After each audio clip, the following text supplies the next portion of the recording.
Est-ce que vous êtes triste ce matin? Comme vient de dire Lessia, il y a un temps pour chaque chose.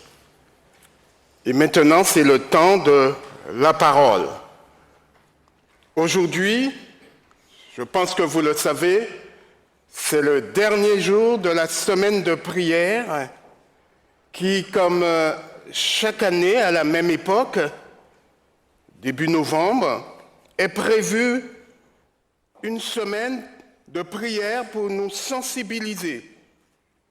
Et ça se passe sur le plan mondial, dans toutes les communautés adventistes, une semaine pour prier de manière toute spéciale, pour fortifier notre relation avec Dieu et continuer à pratiquer ce qui était fait dans la première communauté chrétienne immédiatement après l'ascension du Christ. Qu'est-ce qui s'est passé? Nous lisons dans le livre des Actes des Apôtres, chapitre 2, le verset 46, chaque jour, avec persévérance, ils étaient au temple d'un commun accord. Ils persévéraient dans l'enseignement des apôtres, dans la communion fraternelle et dans la prière. Ils louaient Dieu et obtenaient la faveur de tout le peuple. Chers frères et sœurs, j'espère de ne pas me tromper si je pense que ce matin, ici dans ce temple, nous sommes dans dans ce même état d'esprit.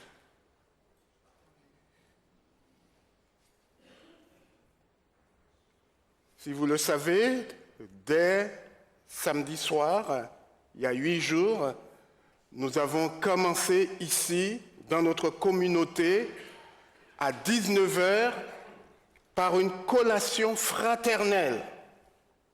Ils disaient, ils mangeaient ensemble. Et après, à partir de 20h, nous avons eu un enseignement de 20h jusqu'à 23h. Et ce fut un moment béni. Et ce moment qui dura, 3 heures, avec des différents intervenants, et le thème qui nous était donné à développer, je pense que vous le savez, était le suivant. Appelé à être fidèle à ses prophètes. C'était un thème général.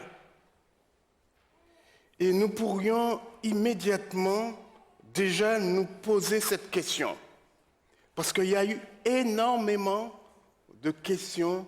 Et si vous avez pu consulter la revue mondiale, pourquoi être fidèle aux prophètes?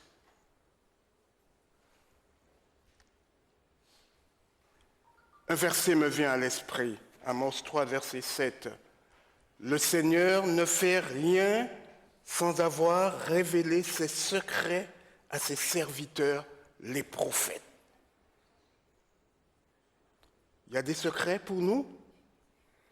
L'objectif de cette semaine de prière était de nous permettre de prendre chaque jour le temps d'étudier et de prier ensemble en tant que famille mondiale et nous focaliser sur notre fidélité envers les prophètes qui veulent nous révéler les secrets de Dieu. Et pendant toute cette semaine, chaque soir, nous étions amenés à réfléchir sur plusieurs questions, sur une ou plusieurs questions. Samedi soir, la question était la suivante. Pourquoi Dieu a-t-il envoyé des prophètes? Dieu veut nous révéler des secrets. Mais quels secrets? En 2019, aujourd'hui, y a-t-il des choses sur Dieu que nous ignorons ou qui nous soient cachées? dimanche soir, Dieu veut nous envoyer un message. Et la question qui suivait, qu'est-ce qui pousse un prophète à transmettre des messages?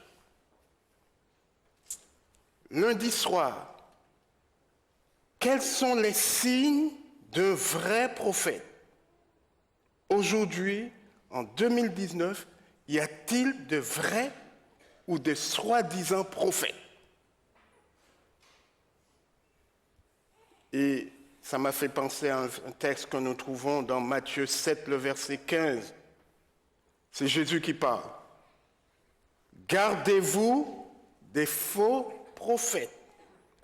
Ils viennent à vous en vêtements de brebis, mais au-dedans, ce sont des loups ravisseurs. C'est interpellant. Et Jésus continue dans Matthieu 24. Ces prophètes feront des grands prodiges et des miracles au point de séduire même les adventistes du 7e jour, même les élus. Les faux prophètes sont à l'extérieur de notre communauté. 2 Pierre 2, le verset 1er. Il y a eu parmi le peuple de Dieu sournoisement de faux prophètes qui vont introduire des sectes pernicieuses. J'invente rien, je lis le texte de la parole de Dieu.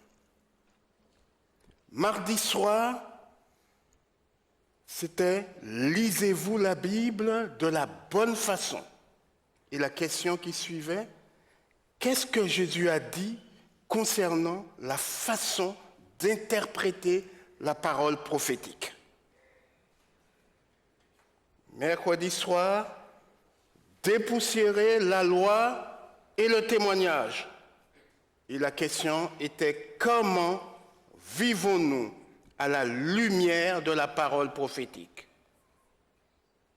Car le peuple de Dieu a rarement une bonne relation avec les prophètes. Jeudi soir, vrai et faux prophètes, est-ce que c'est du passé ou bien c'est nouveau? Le don prophétique est-il limité au passé? Et hier soir, toujours ici, le titre c'était « Le peuple de la plus grande lumière et de la plus petite lumière ». Et la question qui était posée, pourquoi Dieu a-t-il suscité une prophétesse pour guider l'Esprit de Dieu, pour guider, l'Église du reste? Énormément de questions. Et si vous regardez la revue mondiale, pour aujourd'hui, ce matin, le titre du message qui nous était donné dans la revue était « Un prophète pour le peuple de Dieu du temps de la fin ». Et il n'y avait pas de question. Et moi, là, lisant ce titre, je me permets de vous poser la question suivante. Quel est le prophète pour le peuple de Dieu aujourd'hui? Vous avez une réponse, chers frères et sœurs? Je répète. Quel est le prophète pour le peuple de Dieu aujourd'hui?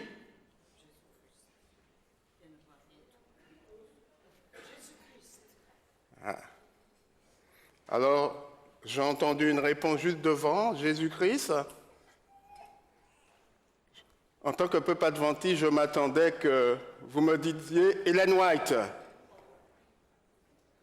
Qui pense? Il y en a. Au risque peut-être de surprendre quelques-uns de vous, je vais laisser la parole à Madame White. Si vous avez fait de la parole de Dieu votre étude avec le désir d'atteindre l'idéal biblique, et la perfection chrétienne, vous n'auriez pas besoin de mes écrits.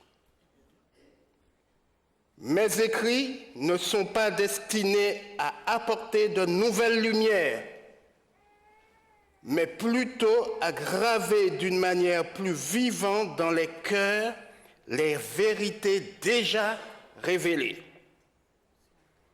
Le devoir de l'homme envers Dieu et envers ses semblables a été distinctement indiqué dans la parole de Dieu. Mes écrits n'ont pas pour but d'amoindrir la parole de Dieu, ni la remplacer, mais de l'exalter, d'attirer l'attention sur elle, afin que la merveilleuse simplicité de la vérité touche les cœurs. Fin de citation. Alors, quel est le prophète pour le peuple de Dieu du temps de la fin? Vous remarquez que la question n'est pas quels sont les prophètes. La question c'est quel est le prophète. La question est posée au singulier. Et si vous avez bien écouté cette citation de Mme White, vous serez d'accord avec moi qu'il faut chercher dans la parole de Dieu le vrai prophète pour nous aujourd'hui. Ouvrez vos Bibles. Dans le livre des Hébreux, le verset 1er. Après avoir autrefois à plusieurs reprises et de plusieurs manières parlé à nos pères par les prophètes, Dieu, dans ces derniers temps, nous a parlé par qui? Par le Fils qu'il a établi héritier de toutes choses, par lequel il a aussi créé le monde. Vous êtes d'accord avec moi que la Bible nous dit que le prophète qui nous est donné n'est autre que notre Seigneur Jésus-Christ. Et la réponse m'était donnée juste devant là. Alors, maintenant, tous ceux qui ne lisent pas la Bible, comment peut-ils savoir que c'est Jésus qui est le prophète actuel? Paul nous donne la réponse. 1 Corinthiens 12, verset 3. Nul ne peut dire qu'on lise la Bible ou qu'on ne lise pas, que Jésus est Seigneur si ce n'est pas par le Saint-Esprit. Le verset 7, toujours dans 1 Corinthiens 12, il dit « Or, à chacun, la manifestation de l'Esprit est donnée pour l'utilité commune. En effet, à l'un est donné par l'Esprit une parole de sagesse, à un autre par l'Esprit une parole de connaissance, à un autre par l'Esprit la foi, à un autre par l'Esprit le don de guérison, à un autre le don d'opérer des miracles, à un autre par l'Esprit le don de prophétie. Je m'arrête là. Je m'arrête pour dire que tous ceux qui vont prophétiser ont deux supports fondamentaux, la parole de Dieu et le Saint-Esprit. Et quand je dis que le Christ est le prophète du temps de la fin, ce n'était pas pour annihiler tous ceux qui parmi nous ont reçu le don de prophétie et ceux qui ont levé la main tout à l'heure pour dire Ellen White n'ont pas eu tort non plus. Un vrai prophète ne contredira jamais ce qui est écrit dans la parole de Dieu. Il sera inspiré pour venir confirmer ce qu'a vécu le plus grand des prophètes de tous les temps, à savoir Jésus. Alors, pour compléter le titre du message qui nous était donné dans la revue mondiale, « Quel est le prophète des derniers temps ?» j'ai choisi le titre du message de dimanche. « Dieu veut nous vous envoyer un message. » C'était le titre. Et la question qui suivait, Dieu veut nous envoyer un message, pas plusieurs. Alors, quel message? D'après tout ce que nous avons lu et entendu durant toute la semaine, et bien sûr, avant peut-être selon notre cheminement, le cheminement spirituel de chacun, il m'a semblé que pour répondre et comprendre ce message, le message que Dieu nous a donné pour nous aujourd'hui, Dieu veut avant nous interpeller sur deux choses. Alors la question à la réponse, quel message? Ça viendra. Mais avant, je vous invite à analyser avec moi deux choses. Premièrement, pour comprendre et accepter ce message, Dieu veut nous parler sur le plan personnel, individuellement. Et deuxièmement, Dieu veut nous interpeller en tant que peuple, en tant qu'adventistes du 7e jour, en tant que membre de la communauté de Neuilly. Dieu veut nous interpeller en tant que son peuple. Alors tout d'abord, nous allons considérer l'aspect personnel. Dans Jérémie 29, le verset 13, Jésus nous dit « Je connais les projets que j'ai formés sur vous, projets de paix et non de malheur, afin de vous donner quoi? Un avenir et de l'espérance. Vous me prierez et je vous exercerai. Vous me chercherez et vous me trouverez. » Et puis, ce qui suit, c'est que Dieu n'oblige personne à faire ce qu'elle ne veut pas faire. Le texte termine, vous me trouverez à une condition, si vous me cherchez de tout votre cœur. Vous êtes libre de le faire. Un désir libre, mais quand même profond, si nous voulons entendre quel message que Dieu a pour nous aujourd'hui. Le texte qu'on vient de lire dans l'évangile de Jean, chapitre 3, que nous a lu Ansatine, le verset 1er commence « Il y eut un homme d'entre les pharisiens nommé Nicodème, un des chefs juifs. »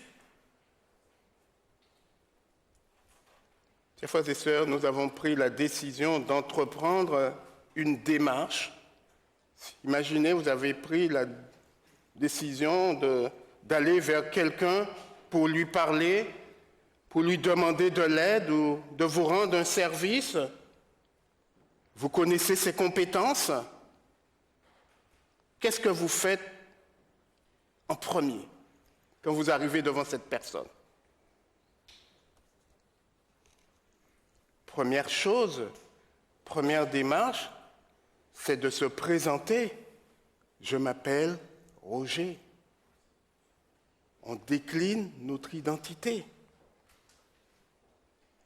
Nicodème est un nom grec formé par, je dirais, deux syllabes.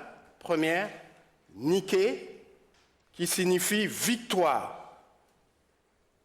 Et la deuxième syllabe, démos, qui signifie peuple. Donc ce nom révèle à la fois une grande ouverture d'esprit et une nette tendance nationaliste, démos. Alors, quand nous analysons ce texte, Nicodème était un brillant élève des écoles rabbiniques.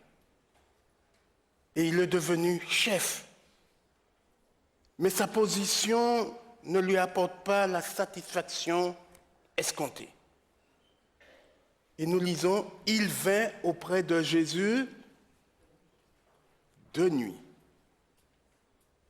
Alors, on a toujours interprété d'une façon négative ce verset, pourquoi il vient de nuit. Mais moi, j'aime bien le côté positif. tout simplement, quelque chose dans sa vie demeure, je dirais, obscur, et ça ne regarde que lui. C'est intime, c'est personnel. Et il ne vient pas pour qu'on ne le voit pas. Il vient que ça reste quelque chose qui n'a pas peut-être à divulguer pour tout le monde. Et arrivé au lieu du rendez-vous, là, il abandonne toutes ses appréhensions et immédiatement, il se trouve dans une atmosphère de confiance absolue. Et ce qui est interpellant pour nous, quelle que soit l'heure à laquelle vous vous présentez à minuit devant la porte de Rabbi, c'est-à-dire le plus grand des prophètes, il ouvrira la porte pour vous recevoir.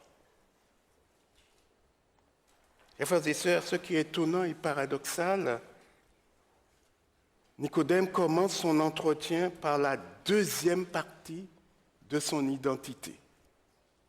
Il commence pas par Niké, il commence par Démos. Il commence, nous savons. Commencez, chers frères et sœurs, vous venez voir quelqu'un pour lui parler de quelque chose, et vous commencez par dire, nous savons que telle personne, nous savons.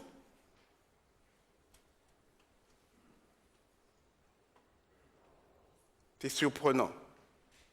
Et ici, chers frères et sœurs, toute la problématique vient parce qu'il est plein d'assurance à propos de sa culture religieuse. Nous savons que tu es un docteur qui vient de Dieu. Nous, les adventistes, on te glorifie tout le samedi. Nous savons que tu es grand. Mais la réponse de Jésus va être déconcertante.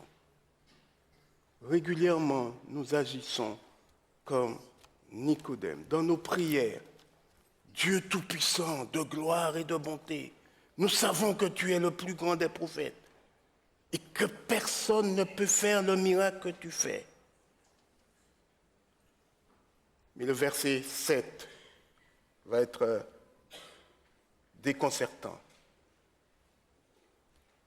Tu es le docteur d'Israël et tu ne sais pas ces choses? Jésus ne commence pas par Démos. Il commence par Nico. Toi personnellement. Jésus lui a dit quelque chose. Le message que Dieu veut lui envoyer s'adresse premièrement à lui. En vérité, je te le dis. Ce n'est pas je vous le dis. Je te le dis. Si un homme ne naît de nouveau, il ne peut voir le royaume de Dieu. Et le verset 5,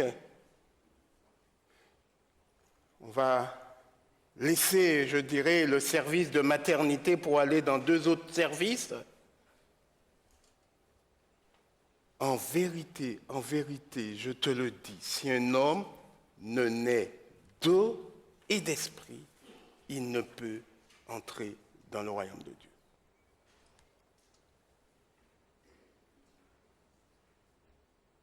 Ézéchiel 36, le verset 26. Je dirais qu'on laisse le service de maternité. Je vois les paramédicaux et les médicaux qui sont là, qui sourient. On va aller au bloc opératoire. On va aller au bloc de chirurgie cardiaque. Ézéchiel 36, verset 26. Transplantation cardiaque. Je vous donnerai un cœur nouveau. En ce moment, chers frères et sœurs, qui possède notre cœur? Avec qui sont nos pensées? De qui et avec qui aimons-nous nous entretenir?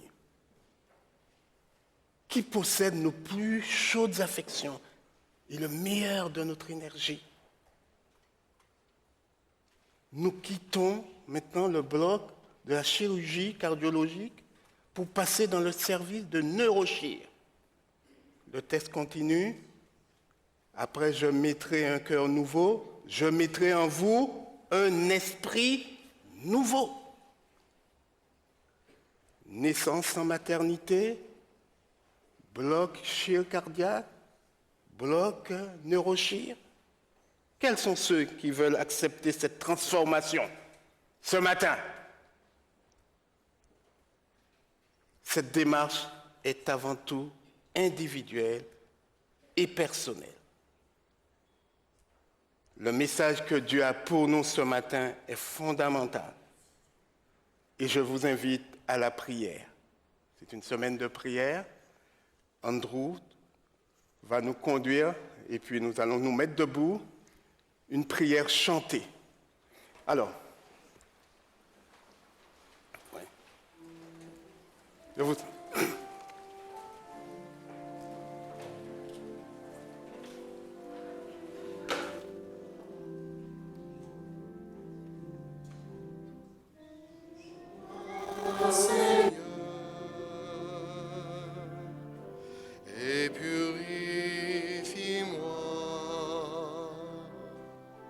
Change-moi, Seigneur.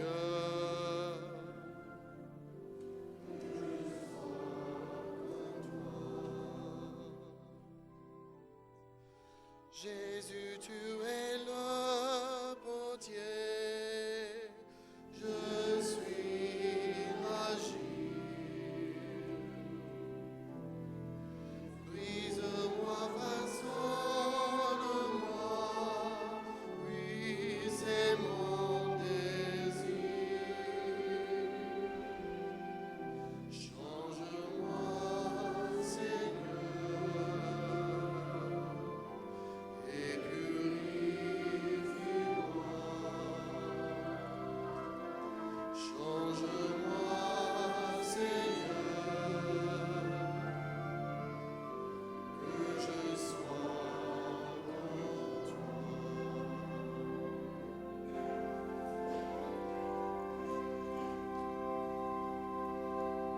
Je vous invite à vous asseoir.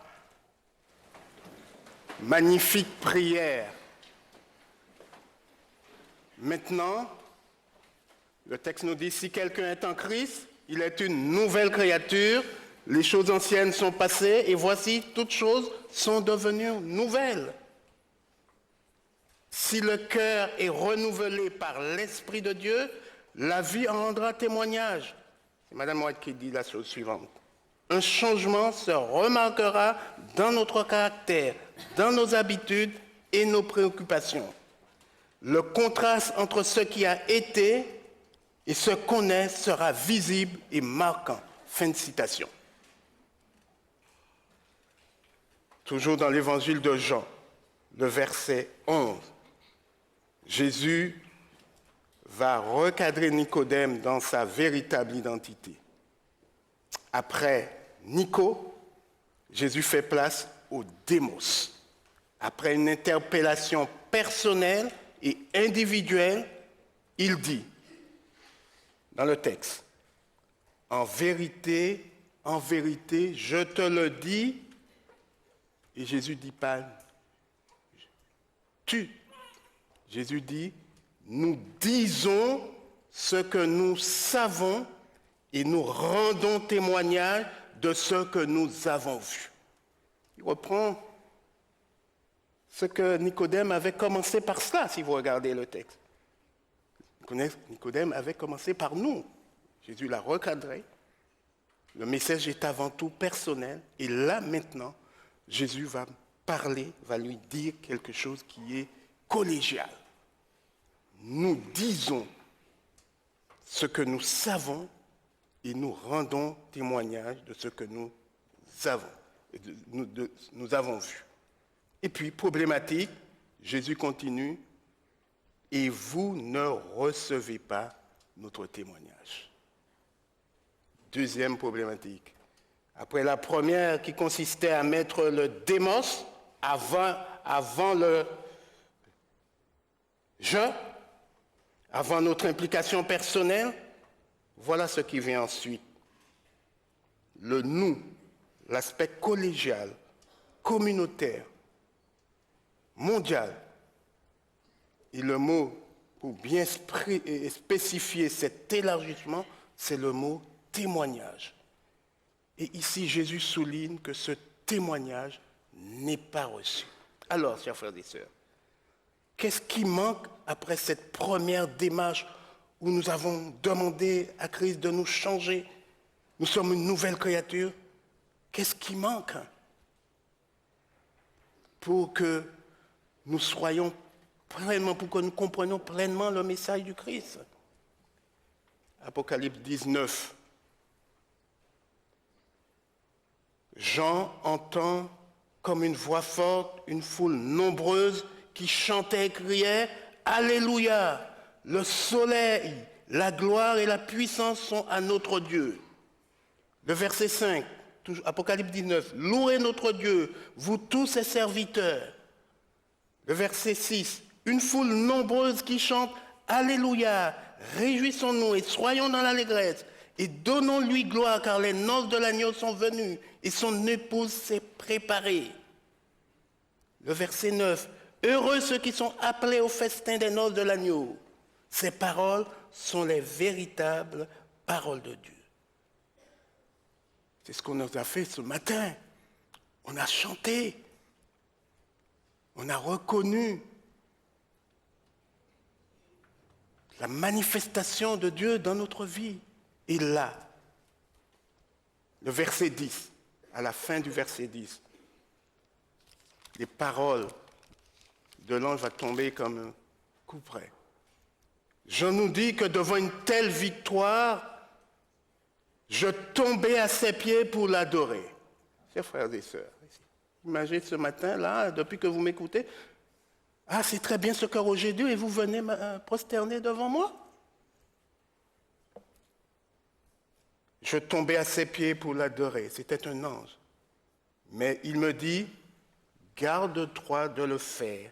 Je suis ton compagnon de service et celui de tes frères qui ont le témoignage de Jésus et la recommandation « Adore Dieu ». Après une telle naissance, après un cœur nouveau et un esprit complètement renouvelé, le témoignage qu'on doit percevoir chez nous, c'est une véritable adoration. Car le témoignage, le verset 10, la fin du verset 10 d'Apocalypse 19, car le témoignage de Jésus est quoi? Est l'esprit de la prophétie. Nous sommes appelés, chers frères et sœurs, non pas à adorer les prophètes qui sont nos compagnons de service, mais notre témoignage doit converger vers une véritable adoration. Apocalypse 14, 6 et 7.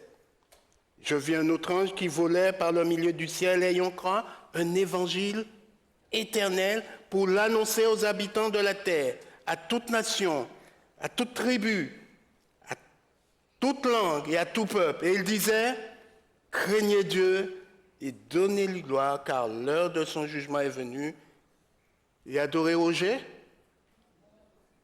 et adorez celui qui a fait le ciel, la terre et les sources d'eau.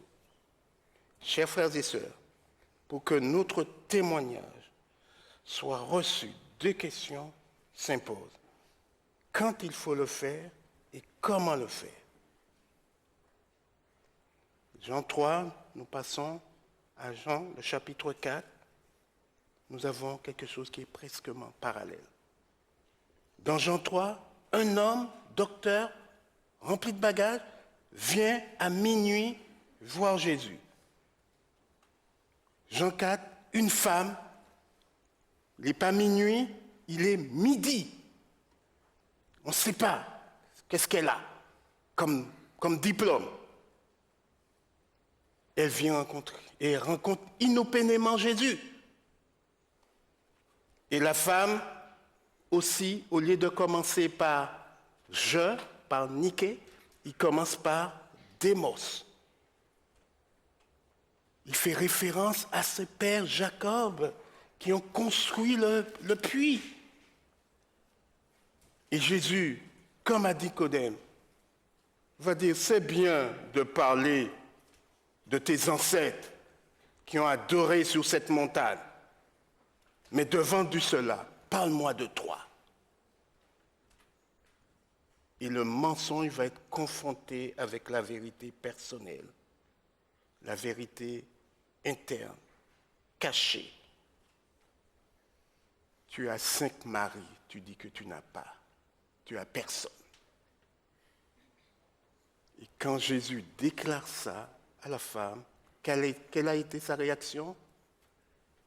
Jean 4, verset 19. Seigneur, lui dit la femme, je vois que tu es un prophète. Maintenant, je veux t'écouter. Et Jésus va lui dire, femme, l'heure vient, et c'est maintenant que vous adorerez le Père. Quand? C'est maintenant. Et comment? L'heure vient, elle est déjà venue, que les vrais adorateurs adoreront le Père en esprit et en vérité. Car ce sont là les adorateurs que le Père demande. Dieu est esprit et il faut que ceux qui l'adorent, l'adorent en esprit et en vérité. Maintenant que nous savons les 2 démarches essentielles pour comprendre la première question que nous avons posée, quel message que Dieu a pour nous ce matin? Nous sommes des êtres, je dirais, créés, recréés. Nous adorons le vrai Dieu en esprit et en vérité. Nous sommes capables d'écouter le message qu'il a pour nous ce matin. Et ce sera ma conclusion. Apocalypse. Ouvrons nos Bibles, chers frères et sœurs.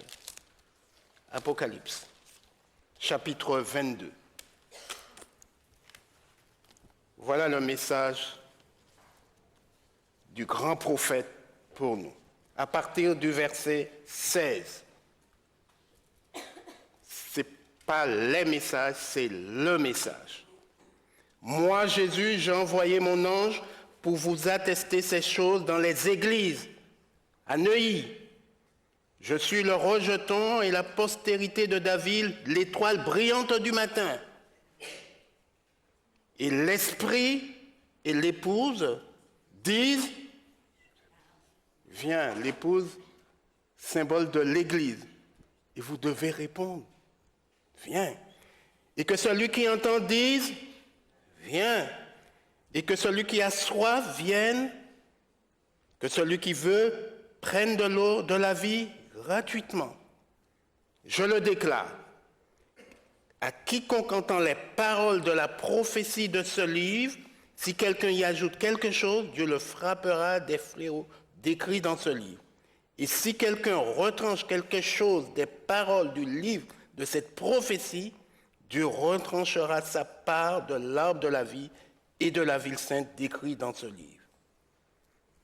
Celui qui atteste ces choses dit, c'est Jésus qui parle, oui, je viens. Voilà le message, chers frères et sœurs. Le message du prophète du temps de la fin. Et quelle est la réponse du peuple? Chers frères et sœurs, la réponse du peuple? Amen. Viens, Seigneur. Que la grâce du Seigneur Jésus soit avec vous tous. Amen.